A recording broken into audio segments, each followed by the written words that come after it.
بسم اللہ الرحمن الرحیم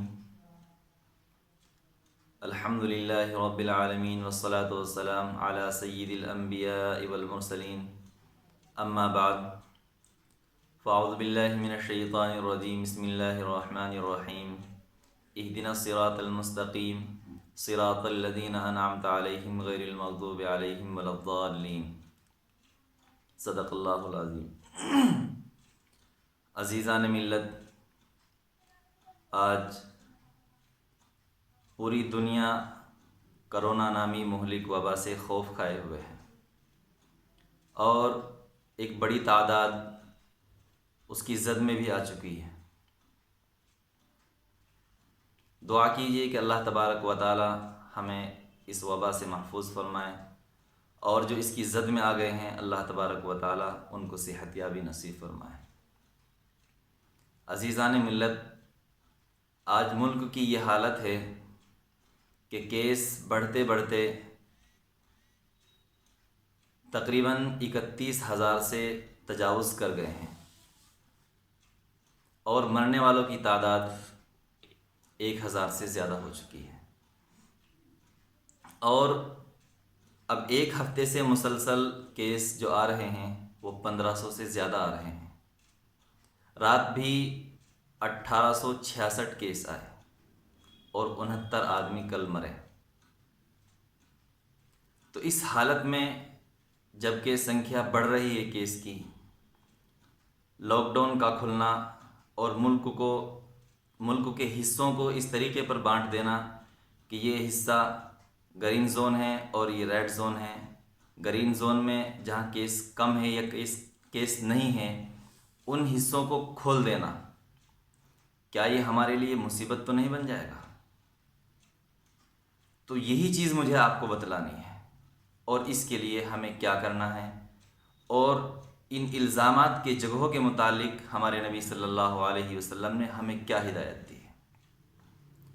عزیز دوستو، جہاں ہم ڈاکٹرز اور اپنے علماء کرام کی ہدایتوں پر عمل کر رہے ہیں، وہیں ہمارے نبی صلی اللہ علیہ وسلم نے ایک ہدایت ہمیں الزامات سے بچنے کی بھی دی ہے۔ اب اس بات کا خدشہ ہے، اس بات کا خوف ہے کہ کہیں ایسا نہ ہو کہ جن علاقوں کے اندر مارکیٹ کھل گئی وہاں آپ جائیں، سامان خریدیں، عید کے لیے کپڑے جوتے وغیرہ خریدیں، اور آپ کی تصویریں لے کر، آپ کی ویڈیوز لے کر ان ویڈیوز کو ریڈ زون کے اندر دکھا دیں۔ اور یہ کوئی مشکل کام نہیں، یہ ہو چکا۔ حال ہی میں آپ نے دیکھا ہوگا کہ ایک مزدوروں کی ایک بڑی تعداد ممبئی باندرا اسٹیشن کے سامنے جمع ہو جاتی ہے اپنے گھر جانے کے لیے، لیکن T V anchors Rajat Sharma اس کو اس انداز پر دکھاتے ہیں کہ ایک بہت بڑا اسٹیشن جہاں وہ لوگ اکٹھے ہوئے، وہ چیز اس کو دیکھتی نہیں، اس کو ایک چھوٹی سی مسجد نظر آتی ہے۔ دوسری طرف ایسے پترکار ہے، ایسے اینکر ہے کہ جو بہترین انداز میں جھوٹ بولنے کی صلاحیت رکھتے ہیں۔ سدھیر چودھری، جن کا آپ نے نام سنا ہوگا، جو نوٹ بندی کے وقت بتلا رہے تھے کہ 500 اور 2,000 کے نوٹ کے اندر ایک ایسی منی چپ ہے کہ اگر نوٹ کو زمین کے اندر بھی رکھا گیا تو وہ چپ سرکار کو بتلا دے گی کہ یہاں اتنی رقم ہے۔ اتنے بہترین انداز سے یہ لوگ سامنے والے کو مطمئن کر دیتے ہیں اور بڑھیا سفید جھوٹ بولتے ہیں۔ تو ان لوگوں کے لیے یہ بات کوئی بعید نہیں، کوئی دور نہیں کہ یہ لوگ آپ کی تصویریں گرین زون سے لے کر، یعنی ان مارکیٹ سے لے کر جہاں مارکیٹ کھلی ہوئی ہے، وہاں کی ویڈیو بنا کر یہ لوگ ان ویڈیو کو، ان تصویروں کو ایسے علاقے پر چسپاں کر دے جن کے اندر پابندیاں لگی ہوئی ہے، اور دکھائے کہ دیکھیے ایک طرف تو ملک تباہ ہو رہا ہے اور دوسری طرف یہ مسلم مہلائیں، یہ مسلم لڑکے جو ہے مارکیٹ میں عید کی خرید و فروخت کر رہے ہیں۔ اور پھر ہمارے نبی صلی اللہ علیہ وسلم نے بھی خود اس چیز کی تعلیم دی ہے۔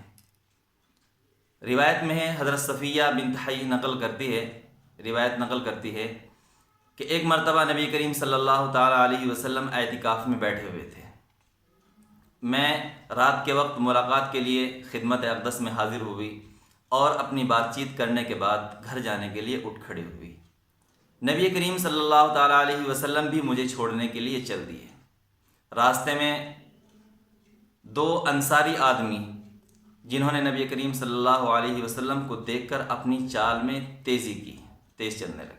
آپ صلی اللہ علیہ وسلم نے ارشاد فرمایا، ٹھہریے، میرے ساتھ جو یہ عورت ہے یہ صفیہ بنت حی ہے، یعنی یہ میری بیوی ہے، کوئی عورت عام عورت نہیں ہے۔ ان صحابی نے کہا، کیا اللہ کے رسول صلی اللہ علیہ وسلم، کیا ہم آپ کے متعلق اپنے دل میں کوئی برا خیال لا سکتے ہیں؟ آپ صلی اللہ علیہ وسلم نے ارشاد فرمایا کہ شیطان انسان کی رگوں کے اندر اس کے خون کی طرح دوڑتا ہے، اور مجھے یہ اندیشہ ہوا کہ شیطان کہیں میری طرف سے تمہارے دل کے اندر کوئی برا خیال پیدا نہ کر دے۔ یعنی کہ آپ صلی اللہ علیہ وسلم نے اپنے اوپر لگنے والے ایک الزام سے جو لگ سکتا تھا اس سے آپ نے اپنے آپ کو صاف کر دیا۔ ایک جگہ ارشاد فرمایا آپ صلی اللہ علیہ وسلم نے کہ جو شخص شبہات اور شکوک کی جگہ سے بچ گیا، شبہات اور شکوک کی جگہ سے چیزوں سے بچ گیا، اس نے اپنی عزت کو اور اپنے دین کو محفوظ کر لیا۔ تو میرے عزیز دوستو، پیارے نوجوانوں، ان حدیث کے ذریعے سے میں آپ کو یہ بتلا دینا چاہتا ہوں کہ اس لاک ڈاؤن کے اندر جہاں کی مارکیٹیں کھلی ہیں، اگر ہم وہاں جائیں گے اور شاپنگ کریں گے، اور اللہ نہ کرے کہیں ایسا ہو جائے کہ یہ وبا اور بڑھ جائے، تو اس کا صحرا ہم مسلمانوں کے اوپر رکھا جائے گا۔ چونکہ یہ میڈیا یہ بہترین انداز سے جھوٹ بولنے کی صلاحیت رکھتی ہے۔ یہ وہ لوگ ہیں کہ ایک مختصر ایک بات میں بتلا رہا ہوں آپ کو مثال کے طور پر، کہ سہارنپور مظفر نگر کے اندر الیکشن میں کچھ ہماری مائیں بہنیں برقع پہنے ہوئے تھی، اور وہ برقع وہ ٹوپی والا برقع تھا جو پہلے عورتیں پہنتی تھی، اور وہی اصل برقع ہے۔ تو اس آدمی نے، اس سدھیر چودھری نے اس برقعے کو اس طور پر دکھایا کہ دیکھیے ہندوستان کے اندر آج وہ اثر آ چکا ہے، وہ روپ لے لیا ہے یہاں کی عورتوں نے جو طالبان کی عورتوں کے اندر روپ ہے۔ حالانکہ وہ برقع اصل برقع ہے، اور وہ کلچر ہمارا اصل کلچر ہے۔ تو اس لیے میں اپنی ماں بہنوں سے اور اپنے نوجوان ساتھیوں سے مؤدبانہ التماس کرتا ہوں کہ اس مرتبہ اپنے پیسے کو آپ بچا کر رکھیے۔ جب عید ہو جائے اور ملک کے حالات اچھے ہو جائے، پھر اس کے بعد جس طرح سے چاہے آپ جائز طریقے سے چیزوں کو خریدیں اور پہنے، استعمال کریں۔ دعا کریے کہ اللہ تبارک و تعالی مجھے بھی اور آپ کو بھی عمل کی توفیق عطا فرمائے۔ وآخر الدعوانا ان الحمد للہ رب العالمین۔